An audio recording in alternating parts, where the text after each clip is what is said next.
was the king of the underworld, the man who built the Mafia into a global empire. He ran it like a corporation, making millions from gambling, drugs, and extortion. But now, he's in handcuffs. The most powerful gangster of his time, brought down in a single moment. How did this happen? To understand, we have to go back to the beginning, back to when Lucky Luciano decided to change the rules of the game.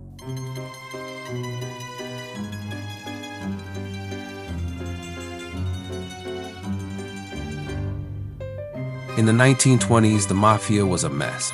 Small-time bosses obsessed with revenge, stuck in old ways. They were fighting each other, and they didn't realize the world was changing. Enter Luciano, an immigrant raised in the greedy streets of New York who saw things differently. He hated the old Mafia's rules. The Italians' only code, he tossed it out. Luciano allied with Jewish and Irish gangsters, Meyer Lansky and Bugsy Siegel, throwing tradition to the wind. Luciano wasn't loyal to tradition, he was loyal to results. He learned from the best. His mentor Arnold Rothstein, the man who fixed the World Series, Rothstein taught him something crucial. Crime wasn't about blood, it was business. The war between the five families was reaching a boiling point, but Luciano realized the biggest threat wasn't another gang, it was his own boss, Joe Masseria.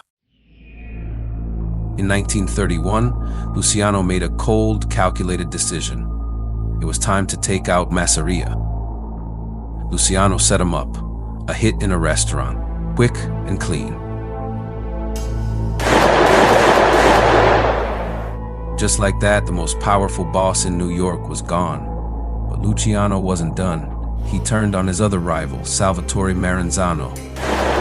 He eliminated him too. The stage was set for Luciano to take full control.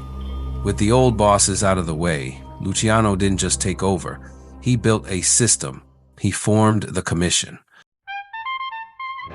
A boardroom for crime, a governing body to run the Mafia like a corporation. A business model that would keep the peace between rival families and ensure a steady flow of profits. By the mid-1930s, Luciano ran everything. Gambling, bootlegging, narcotics. The Mafia was his empire, sprawling across the U.S. But Luciano wasn't just about making money. He made connections. When the U.S. went to war, Luciano struck a deal with the government, securing the docks for the military in exchange for special privileges. He was untouchable. For a while. But in 1936, a man named Thomas Dewey changed everything. Dewey was determined to bring Luciano down. And it wasn't the narcotics or bootlegging that got him, it was prostitution. The one crime Luciano didn't take seriously. Dewey made sure Luciano was convicted and sentenced to 30 to 50 years in prison. Even in prison, Luciano ran things. He kept his grip on the Mafia, pulling strings from his cell. But in the end, his influence wasn't enough to keep him free. In 1946, he was exiled to Italy. But even there, his legacy was unshakable. Luciano may have been exiled, but his blueprint for organized crime never died. The Mafia, drug cartels, even corporate crime. Luciano's model lives on. He turned the underworld into a legitimate empire. He wasn't just a gangster, he was a businessman.